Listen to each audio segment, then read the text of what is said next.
Ready இதான் படம் பார்த்தோம். விட்டோ எனக்கு ரொம்ப வருஷமாக தெரியும். மெட்ராஸ் டைம் வந்து விட்டோ கிட்ட அந்த இப்படி வருவாங்க எதிர்பார்க்கல. ரொம்ப சூப்பராக இருந்தது.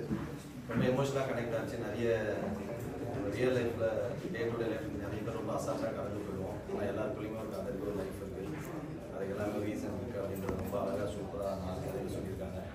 அது பயங்கர இன்ட்ரெஸ்டிங். அது எனக்கு எல்லா கதையுமே ரொம்ப பிடிச்சிருந்தது. பர்சனலாக லாஸ்ட் ஸ்டோரி ரொம்ப பிடிச்சிருந்தது. அப்புறம் ஃபஸ்ட் எல்லாமே பிடிச்சது. ஆக்சுவலாக தனியாக சொல்ல தெரியல. எல்லாருமே எக்ஸ்ட்ராடினரியாக நடிச்சிருந்தாங்க. உண்மையாக சொல்ல போனால் கேஸ்டிங் ரொம்ப பர்ஃபெக்டாக இருந்தது. நட்டி சார் ஆரம்பிச்சு சாண்டி எல்லாருமே வாதிராஜ் சார்லாம் சொல்கிறதெல்லாம் நமக்கு இது இல்லை. அவரும் ரொம்ப நல்லா நடிச்சிருந்தாரு. மியூசிக், கேமரா எல்லாமே சூப்பராக இருந்தது. ஒரு செம்ம எக்ஸ்பீரியன்ஸாக இருந்தது. ஒரு மாதிரி ட்ராவல் போயிட்டு வந்த ஒரு ஃபீல் இருந்தது. நம்மளே அந்த ட்ரெயினில் போய் அந்த கதைகளை கேட்ட மாதிரி ஒரு ஃபீல் இருந்தது.